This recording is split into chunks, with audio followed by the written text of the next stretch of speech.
O Giro da Notícia RS, em parceria com o jornal O Viaduto, apresentam Fantasnoia, em Novo Hamburgo, de 29 de outubro a 1º de novembro. Entrevista com David Oliveira Pinheiro, diretor do filme gaúcho Porto dos Mortos. Quarta-feira, 31 de outubro, celebrando o Halloween, à meia-noite levarei sua alma, do lendário José Mujica Marins, o grande Zé do Caixão. E quinta-feira, 1º de novembro, Histórias Estranhas. Centro Municipal de Cultura, Rua Engenheiro Ignácio Cristiano Plang, 66, Centro de Novo Hamburgo. Bem-vindos ao Fantasnoia! Boa tarde, senhor. Eu gostaria de perguntar o seu nome e sobre o Festival Fantasnoia aqui em Novo Hamburgo. Bom, sou Lucas Ness, trabalho aqui na Secretaria da Cultura e junto com o pessoal, o Henrique Abel em especial, que é o idealizador desse festival, a gente está organizando então a primeira edição do Fantasnoia aqui em Novo Hamburgo. Fantasnoia é uma mostra de cinema fantástico, né? A exemplo do Fantaspoa, que é por sua vez uma inspiração no Fantasporto lá de Portugal. Então o pessoal nos procurou aqui na Secretaria e disse: Novo Hamburgo poderia ter uma mostra de cinema fantástico. A Secretaria apoiaria? A gente pensou, claro que a gente apoia, porque a nossa ideia é justamente essa, de apoiar eventos que a comunidade se mostre interessada em fazer. A gente não tem por que dizer, vamos apoiar alguma coisa, uma ideia da minha cabeça, ou da cabeça do resto da equipe aqui da Secretaria, e sim apoiar aquilo que a comunidade espera. Então o pessoal perguntou, pediu e montou o Fantasnoia. Se começou com uma ideia de trazer clássicos do cinema, então do cinema fantástico, né, do cinema de terror. Horror. Só que o que a gente pensou? A gente pensou, cara, a gente precisa fazer uma coisa que seja potente e ao mesmo tempo alguma coisa que não vá barrar nenhum direito autoral, que acontece com os filmes também, né? São Sim. clássicos, nós temos direitos e tudo mais. O que a gente fez? A gente entrou em contato então com realizadores locais, né? Assim como pegamos algum acervo que a gente tem os direitos de exibição aqui na Secretaria, e assim a gente montou essa mostra, com filmes então produzidos aqui no Rio Grande do Sul, em sua maioria, né? Os curtas que a gente exibiu ontem e o longo que a gente vai exibir hoje, terça-feira aqui, dia 30, a gente tem então, são realizadores daqui. Amanhã, dia 31, a gente vai ter o clássico do cinema, né? À meia-noite levarei sua alma, grande clássico. Um clássico. E na quinta-feira, então, a gente vai ter o Histórias Estranhas, que é uma realização puxada por gaúchos, Sim. mas que tem realizadores de todo o país envolvido. Então a gente fez uma mostra que a gente pudesse trazer também para a comunidade hamburguense os realizadores, Sim. produtores, diretores, para trocar uma ideia sobre o cinema fantástico. Certo. O filme de hoje é Porto dos Mortos. Amanhã vai ser À Meia-Noite Levarei Sua Alma. Pode falar um pouquinho sobre este último filme que é Histórias Estranhas? Histórias Estranhas. Histórias Isso. Estranhas, então, ele é uma sequência de um projeto gaúcho chamado 13 Histórias Estranhas. No 13 Histórias Estranhas, então, se juntou 13 diretores que gostavam de filmes de terror, fizeram vários curtas, como se fosse, mas compilado numa grande história, fizeram um longo. Depois tentaram, então, ampliar um pouco essa ideia para não ter só realizadores gaúchos, e se conseguiu, então, 8 histórias de realizadores de todo o país, compilados numa única obra, o Histórias Estranhas, que é um filme do ano passado e que tem uma crítica muito positiva sobre ele, assim, tanto no aspecto estético quanto no conteúdo de cada uma das obras. Positivo. Muito obrigado. Senhor, Muito obrigado. uma ótima tarde.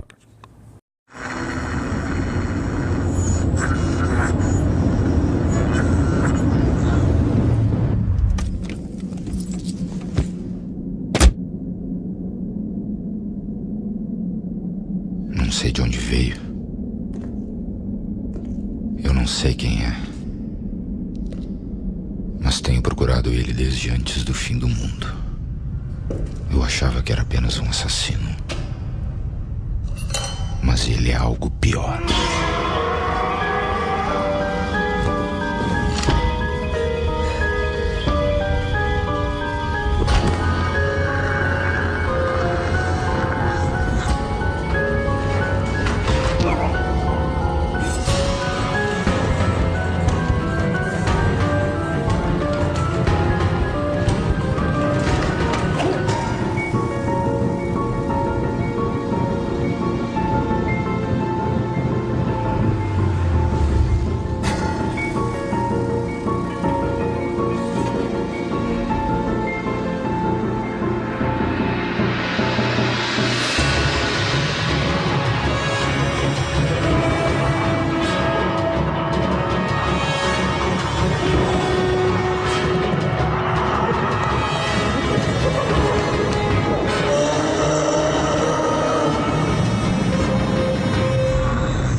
Ele é melhor ainda do que na primeira vez. Então, obrigado pela tua presença aqui, obrigado por ter, né, emprestado a obra para a gente assistir aqui nessa primeira edição do Fantasnoia.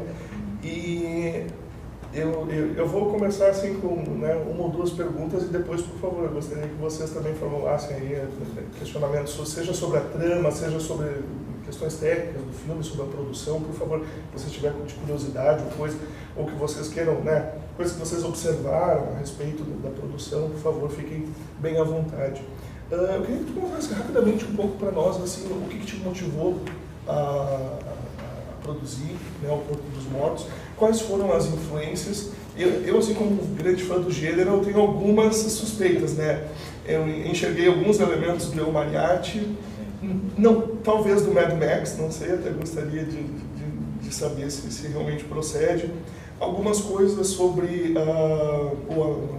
a saga da Torre Negra, do Stephen King, que eu vou te confessar que a primeira vez que eu vi o filme eu não me toquei tanto, agora apareceram mais assim. E queria que tu contasse um pouco de onde surgiu a ideia do Porto dos Mortos, né? Lembrando que o filme saiu em 2010 ou 2011? 2011. Ele é, portanto, anterior a essa febre do Walking Dead ali, coisa, né? Então, eu acho que ele tem muitos elementos visionários, assim, né? E uma coisa que me chamou muita atenção é que ele pode ser encarado como um filme de zumbi, por assim dizer, mas ele foge muito das convenções do gênero. Né? Porque normalmente o filme de zumbi é aquela coisa, o zumbi caçador, querendo, né, sempre correndo atrás das vítimas e querendo cérebro ou comendo as pessoas inteiras. E aqui o zumbi é um elemento quase secundário, quase figurativo, ele não é central. Né? Ele me lembra um pouco ali aquele quarto filme do Romero, da série dos zumbis, quando décadas depois ele vai dirigir o Land of the Dead, que meio que os mortos aprendem meio que a conviver com os vivos, assim, eles meio que quase se separam em duas tribos diferentes, assim. Eu queria que tu contasse um pouco de quais foram as ideias, de qual foi o background, como é que surgiu aí a ideia do Porto dos Mortos. A ideia de fazer o filme surgiu lá, já fazem, meu Deus do céu, 14 anos desde o momento que teve a concepção, assim, a ideia de fazer um filme de zumbis mesmo, uma coisa hardcore, assim, a ideia de fazer o de zumbis, ele seguia todos os modelos, no primeiro tratamento, assim, seguia todos os modelos primeira versão do roteiro, seguia todos os modelos do que era o Romero, assim, ele começava ali inclusive pegando a coisa Galdéria, assim, não poder mais, ele começava no Bonfim, tinha toda uma set piece, uma cena de ação que ia até o gasômetro e lá o personagem ficava preso com outras pessoas que estavam presas lá. E daí tinha mas de uma maneira bem humorada e tudo isso aí, só que com um passar entre 2004 e 2008, quando a gente gravou, acho que ocorreram dois movimentos, que foi eu comecei a ficar enjoado com a sobrecarga, porque apesar da moda Walking Dead ter estourado recentemente, foi ali, eu acho que desde os anos 70 nós produzia tanto filme de zumbis quando na década passada, ali pós-extermínio, assim, então eu não aguentava mais filmes de zumbi. E daí eu já tinha começado, já tinha feito um trailer para fazer um filme de zumbis e eu comecei a me enjoar, então... e daí tinha a questão que eu não gosto de fazer coisas que eu não estou com com uma gana, assim. Então o filme deixou de ser um filme de zumbis, já tinha mudado a história de como acontecia, não era mais dentro do gasômetro, tinha esse negócio policial que persegue um assassino serial.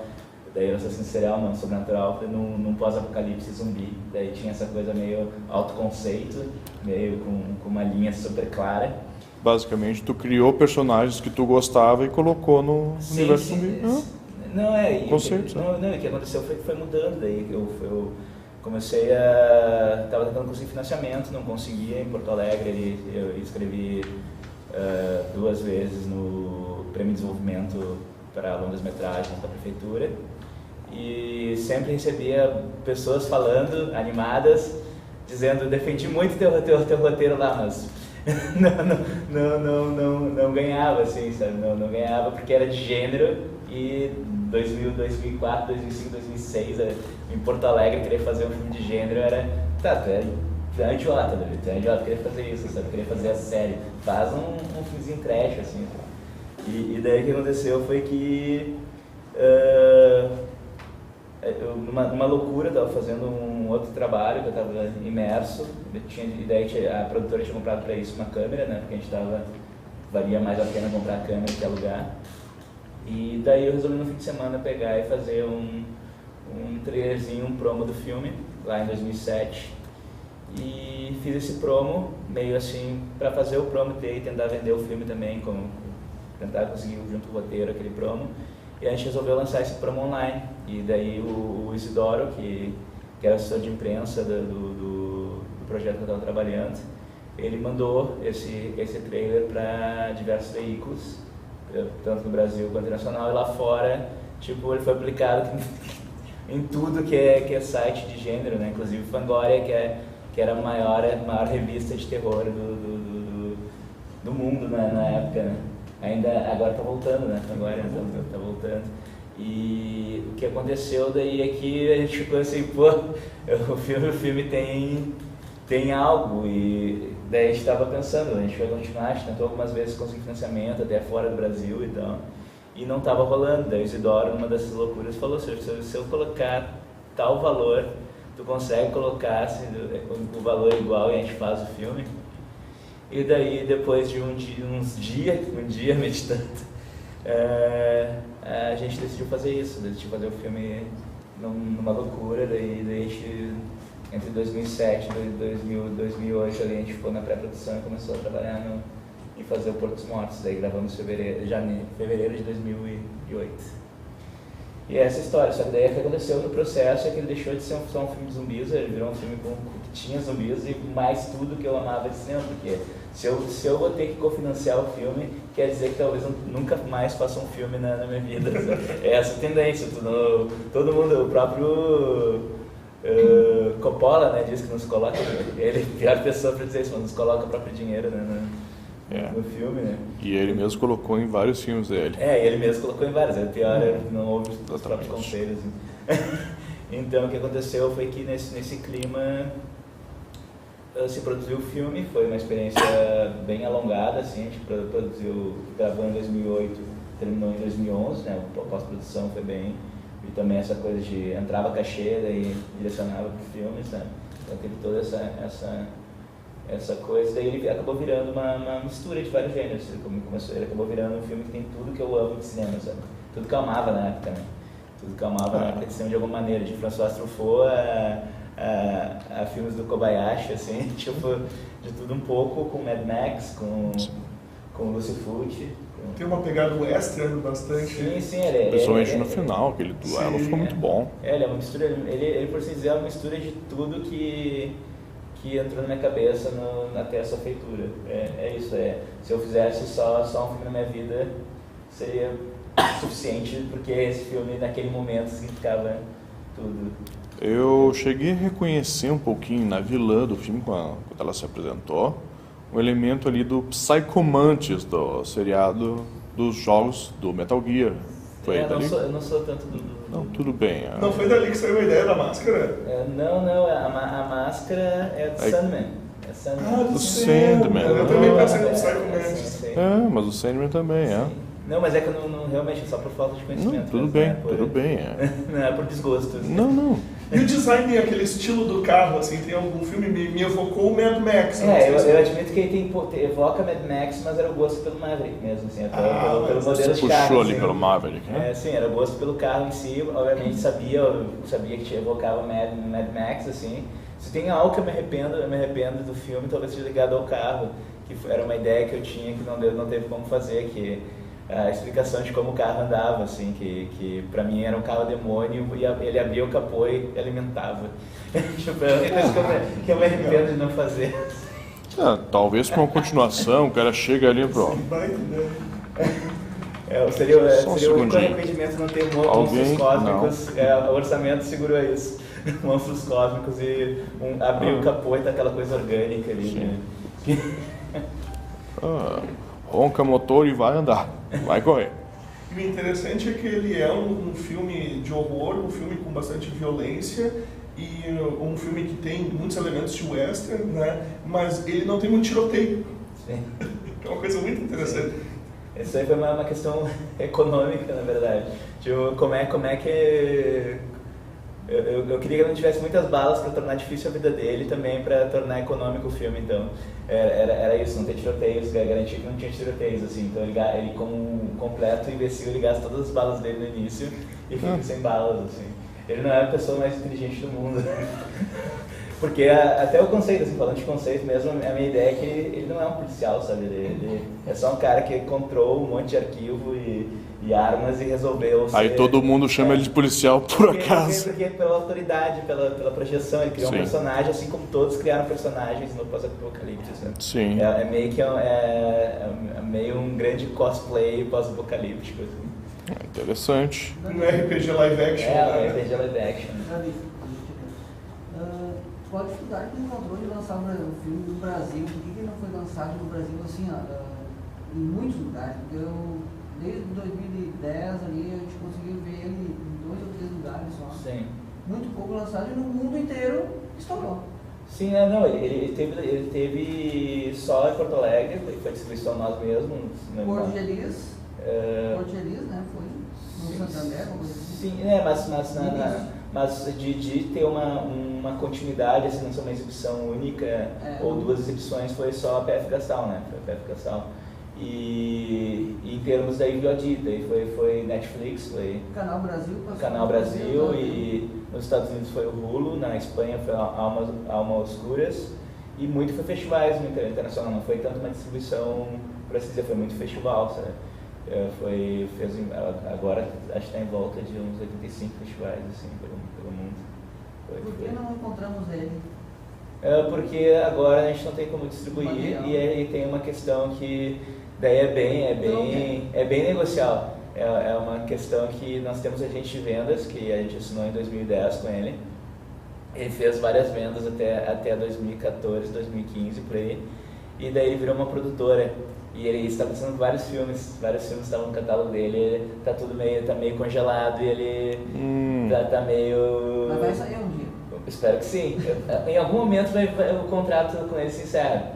Então, aí eu garanto que sai, mas por enquanto tá nesse limbo. Até é bom lembrar que eu tenho que mandar um e-mail, porque já apareceu de novo alguém tentando comprar o filme, daí eu mando pra ele e fica nessa Porta dos Mortos teve a distinção de estar no catálogo de abertura do Netflix no Brasil, né? Sim, foi em 2012 a 2014, Agora, como é difícil para o filme assim de gênero, né? E olha que o teu filme é um filme que transcende, assim, ele reúne vários gêneros, mas como é difícil para o filme de gênero, porque o filme que teve uma resposta tão entusiástica, foi tão premiado, e mesmo assim ele não consegue entrar naquilo que a gente poderia chamar de o grande circuito, o circuito comercial. Era outra época também, né? Também tem que aceitar isso, era outra época, todos os filmes de gênero naquele momento ali, fora o Encarnação do Demônio, que teve um lançamento péssimo, sabe? Não tem o que dizer, foi um lançamento no cinema em um horário, me lembro, porque eu fui na estreia, só tinha um horário. E era a grande e aguardada volta do Zé do Caixão. Exato, então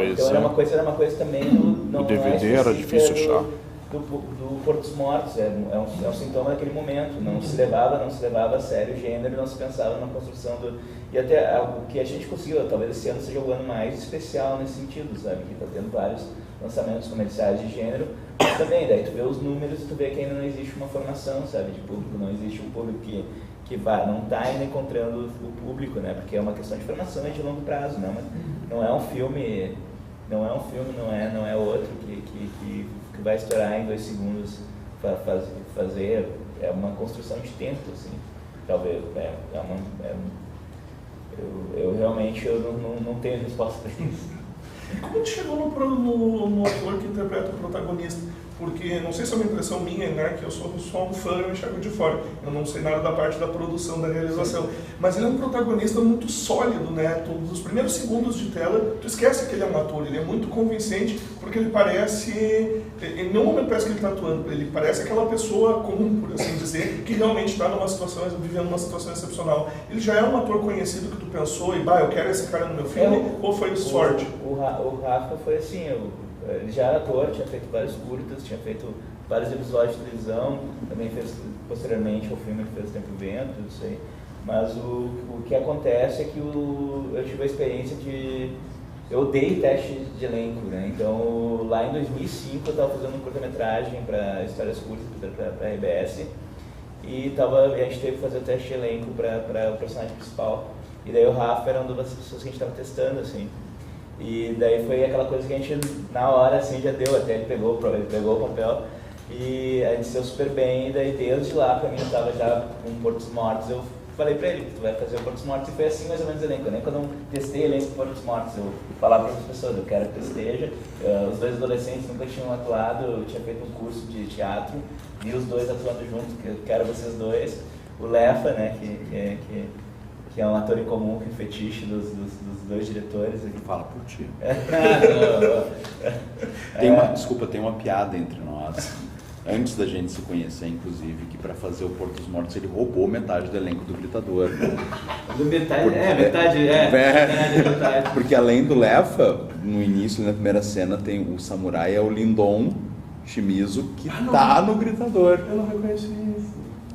Que ele fala japonês melhor que ele fala português, né? Então E agora fala finlandês melhor do que... A gente já deu uma piada interna de que o Fantasnoia é em parte uma amostra do Leandro Lefa, né? Porque esse é o 4º filme que ele tá... Ontem teve 3 curtas com ele. E ele tá ele tem um segmento em Histórias Estranhas também. Pô, Massa do Lefa. É uma semana de mostra do Lefa. E o Lefa, além de um ator que eu gosto muito de trabalhar, ele também, desenhista de som, é um grande amigo. E daí, o próximo longo que eu estou agora desenvolvendo, ele é o protagonista, né? Então, já tenho Então é uma pessoa que eu gosto muito de trabalhar, assim. Ele falou que é um dos únicos motivos dele para voltar da Europa. Ele fala isso para todos os diretores que ele então conhece. Então não me sinto culpado que pediram para trocar o protagonista. Pessoal, mas alguém tem alguma? Queria te fazer uma pergunta, Davi. Tu rodou o filme em 2008, né? Foi naquela época que a gente estava comentando ontem, inclusive, aquele momento em que tu tá ainda na passagem da película pro digital e pro HD e tal. Uma das piores câmeras disponíveis, né? DSLR, antes de poder ter um jogo de lentes decente. Sim. Mas o que eu acho que é interessante também, porque vai virar uma estética bem específica desse período no futuro. Mas o que eu queria te perguntar, não tem a ver com isso. Se tu fosse fazer um filme hoje, o quão diferente ele seria? O que tu farias de diferente nele? Além do carro alimentado. Além de... Não me vem com essa resposta que tu não faria o filme de novo, tá? Eu não faria o filme, não faz sentido. Aquilo é uma coisa do Davi, 2008. Se eu fizesse um filme, seria o equivalente a um Portos Mortos 2, que eu penso em fazer um dia. Assim. Só que é Montanha Sagrada, quase, assim, o filme. Eu vi alguma coisa sobre um seriado que tu comentasse. Eu queria muito que tu comentasse com isso, né? Que eu vi ali no press release de uma série que tu trabalhou como produtor e que tu inclusive ter dirigido um episódio. Sim, isso aí foi Fronteiras do Pensamento, que era uma série de documentários que estava rolando Fronteiras do Pensamento, daí nos convidaram para fazer entrevistas com os convidados. E isso acabou gerando 4 documentários de média-metragem e 5 curtas. E um eu acabei dirigindo que o que aconteceu foi que... Já faz 10 anos, então eu posso falar, ninguém ia ficar bravo comigo. O que aconteceu é que a gente ia produzir um curta com o David Lynch, que era um dos convidados, e eu ia ser só produtora. Aconteceu que a diretora, que acontecia de ser uma ex-namorada do chefe, porque quem o chefe ainda era apaixonado, tentou tirar o projeto da gente, tentou tirar o curta-metragem e conseguiu levar a parte do dinheiro. Então a gente ficou em estado de alerta vermelho, que a gente tinha que fazer ainda delivery de mais um curta-metragem, e a gente ia ser cobrado por isso mesmo, tendo levado com a aprovação do chefe parte do valor. E daí eu fui quem é que a gente pode chamar para diretora, que é a MacGyver. Então eu tive que dirigir, na verdade. A gente fez uma entrevista com o David Lynch de 5 minutos, foi o que a gente conseguiu de tempo. E a partir disso tinha que criar algo. E daí ficou aquela coisa, ter algo para entregar. A partir da entrevista de 5 minutos com o David Lynch, quando ele estava falando só de meditação transcendental, e eu não consegui, ninguém conseguia tirar ele dessa pauta, porque era só o que ele estava falando em 2008. E daí construí um curta-metragem a partir disso, fiz inclusive usando elementos Portos Mortos, tem algo a ver com o vilão, por assim dizer. E tá online, isso aí tá online, posso até passar me passa o link, porque eu quero muito ver. E como foi a experiência de conhecer o Deus David Lynch, assim? Cara, ele era de carinhoso, cara. Não era Deus. Eu não ia conseguir. Eu ia ver ele entrando na sala. Eu sei lá, não tenho. Eu gosto muito, tenho ídolos, mas eu não consigo. Você leva mais tranquilo? Assim. Não consigo ficar empolgado, porque eu sei que se eu ficar empolgado demais eu vou me decepcionar com o ídolo. Tipo, que nunca, é sempre assim, ídolo é feito pra te decepcionar ao vivo. Assim. Verdade. Pronto.